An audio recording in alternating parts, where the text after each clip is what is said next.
Peace and prosperity, the promise of the European Union. But for many within the bloc, economic hardship is still a daily reality. 95 million citizens live under the poverty line. The equivalent of 1 in 5 of the EU population is at risk of social exclusion. But across Europe at the grassroots, it's countless individuals who are standing up to be counted and acting to reduce economic inequalities, in part thanks to EU funds. In Romania, Adriana's NGO is providing help to rural communities where the state can't reach. With the system, we have been able to help almost 100,000 people. In Spain, private companies are acting to give dignity to those who can't afford to put food on their plates. And the great news is she'll be able to get a proper diploma with this training. Well done to all of you. And in France, Brigitte and her team offer job opportunities as well as hope to those who thought they had none. Hope is in short supply in Bucharest. Antoniu is 20 years old and, like 1 in 4 young Romanians, finds himself without a job and forced to crash at a friend's apartment. It makes me feel vulnerable, and for the first time ever I have to rely on people to get food and to get a roof over my head. It makes me feel unsafe. It makes me feel terrified now that winter is here and Romania is cold as f. Antoniu spent his adolescence in Denmark, where his family emigrated. He returned 4 years ago, but like many young people, he sees little opportunity in his homeland. This is my room.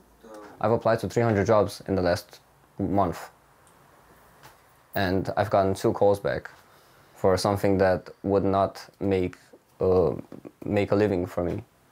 I mean, one of the jobs were offering 200 euros as the salary in cleaning. Antoniu is not alone in looking for new opportunities outside of Romania. Since the end of communism, 5 million people have left the country. Romania has the highest level of poverty in Europe. A third of Romanians live on less than 500 euros a month. I will definitely leave, and I think most of my friends, they are thinking the same. And that's what most of my generation says, you know, I'll finish my studies or I'll save up some money and I'm out of this country. Outside of the capital, opportunities are even fewer and farther between. 3 of Europe's poorest regions are in Romania, struck by failing infrastructure and falling investment. Adriana has taken it on herself to breathe new life into rural communities and reverse the exodus. For the past 20 years, she's run an NGO in Transylvania. It provides healthcare facilities, training for young people out of education and employment, as well as out-of-school activities for village children while their parents work. From one year to the next, communities are disappearing. Unfortunately, it's because young people are leaving to live in cities, where they can find training programs and then a job. Very few of them return, and that's what I think is the most important thing to deal with here. This combined social centre and medical facility was built thanks to 200,000 euros of EU funds. Adriana's NGO steps in where the state is unable to reach. Indeed, they have more experience dealing with EU dossiers. The state is very rigid. They can't act like we can. We go to where people are, whereas the state is stuck sitting in an office and waiting for things to happen. We go into the communities. That's a big difference. One project she's helped get off the ground is Nistor's juice-making company. The 25-year-old returned from France to set up shop in a small village. With her help, he raised 25,000 euros from the European Social Fund and now employs 2 locals. Without this money, I would have never begun. I wouldn't be here. Without this money, I would have never been able to open a business like this here, now. Before, the land here was simply a field of weeds. There was nothing here. In 2 years, this factory has sprung out of nothing. But for now, the efforts of Nistor are just a drop in the ocean of what is needed to reverse Romania's decline. Every year, the population falls by 100,000. Since joining the EU in 2007, Romania has been a net beneficiary of 44 billion euros, contributing to almost doubling of its GDP. But over those 16 years, Romania's population has fallen by 1.6 million, attracted by better conditions in Western Europe. On the other side of the EU, in Spain, poverty is visible too. These hunger queues, as they're known, are a throwback to past economic crises that continue to haunt the streets of the towns and cities. How many people live in your household? This centre provides help for young mothers and pregnant women. In Spain, more than 40% of single-parent families live under the poverty line. The food distribution is for many a lifeline. I used to look after an old lady, but I was paid 250 euros a month, which isn't even enough to pay for rent. So we started looking for help everywhere we could, and the Social Security told us to come here.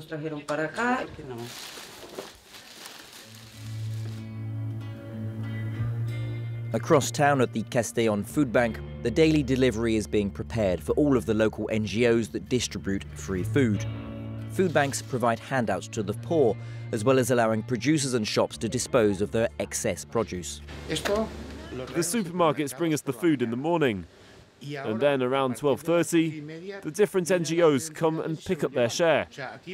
It's non-stop. It arrives in the morning and leaves in the afternoon. EU-wide, the European Food Bank Federation provides food to over 12 million needy people each year. Fresh meat and dairy products, dried pasta and tin produce, all assembled into boxes for individual families.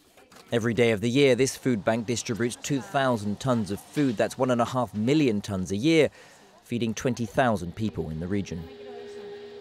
In this region, 27% of the population lives in poverty. For me, that's totally crazy. And at the national level in Spain, the Food Bank Federation provides food to 1.3 million people. And the number is always getting bigger. Removing the stigma of queuing for handouts is at the heart of the No One Without Their Daily Ration mission. Since 2019, these wallet cards allow beneficiaries to choose what they require in certain supermarkets. The company behind the project centralizes digital donations before local social workers distribute the cards to those in need. Giving agency to the recipients reverses the traditional handout model.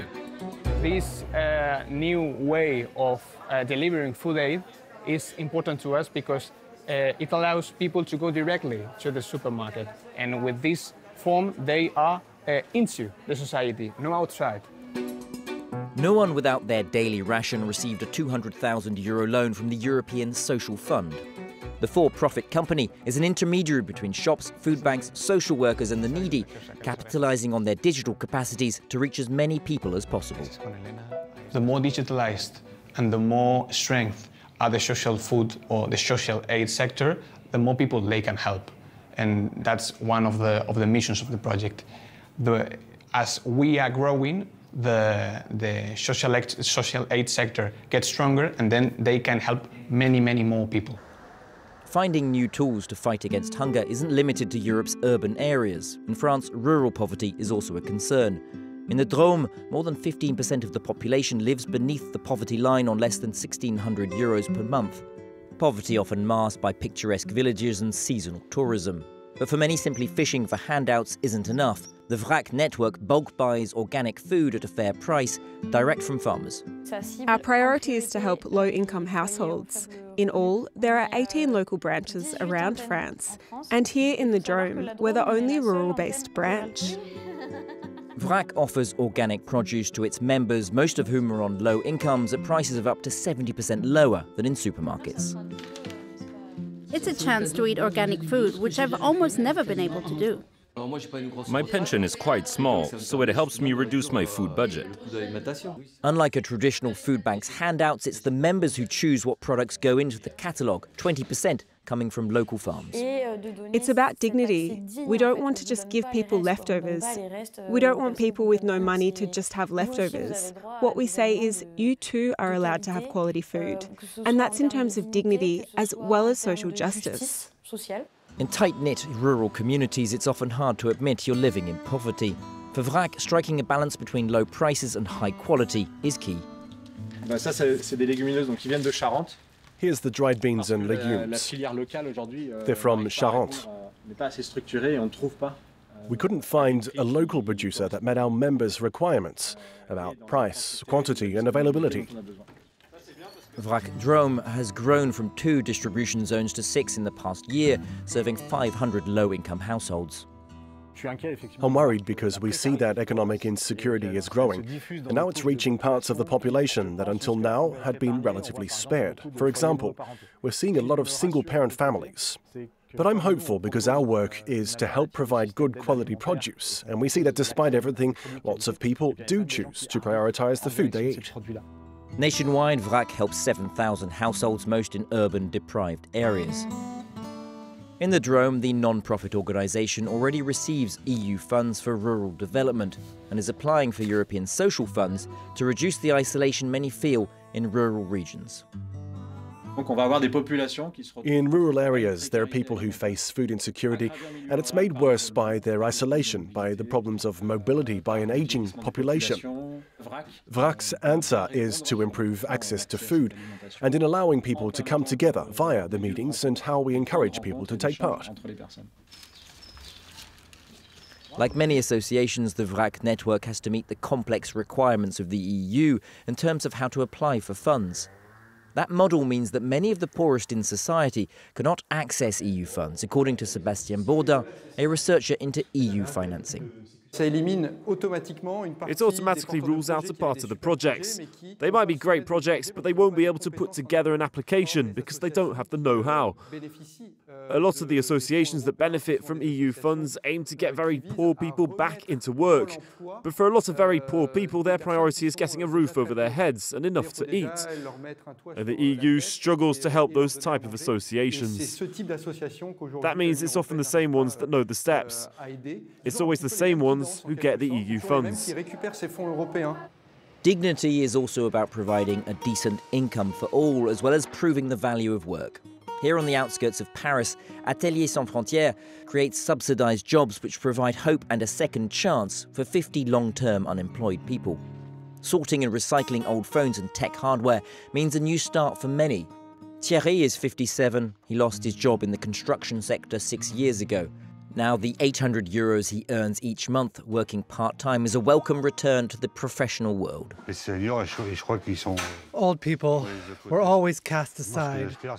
What I'm hoping for is to find something that can help me stay active for as long as possible.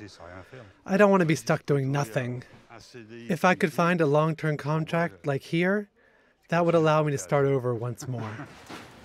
Pascal's story too is one of economic hardship and spiralling problems. Over the course of 3 years, he lost first his job, then his home.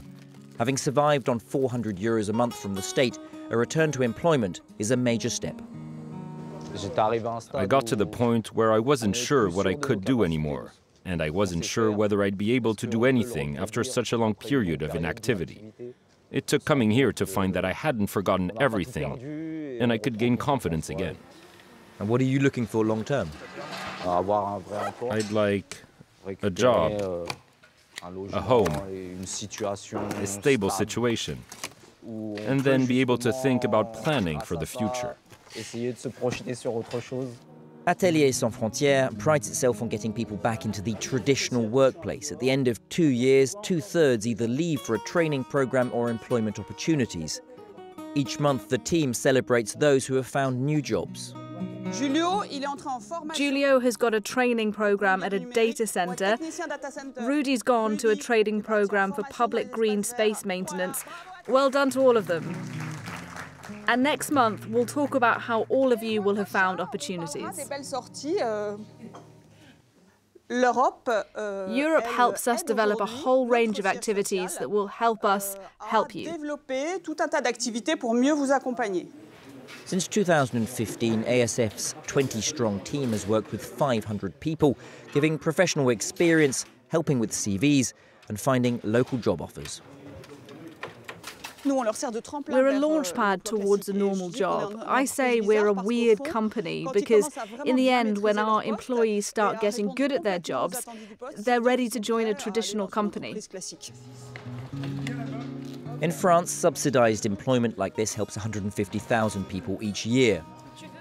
This project is part of ARES, an organisation which received 400,000 euros from the European Social Fund to ensure these temporary jobs lead to concrete opportunities.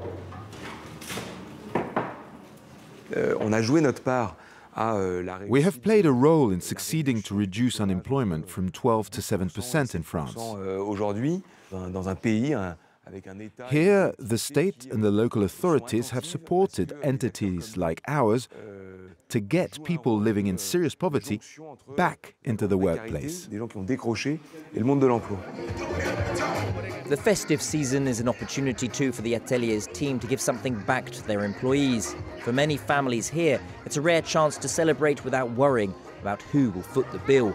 A quarter of children in the EU are at risk of living in poverty. Christmas makes the kids happy. Everyone enjoys it, even me.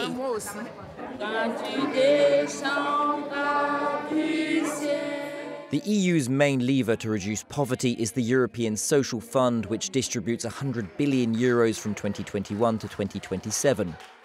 The European Commission has pledged to reduce the number of citizens living in poverty by 15 million by 2030. But due to COVID-19, inflation and rising energy costs, the number actually rose in the past 3 years by 3 million.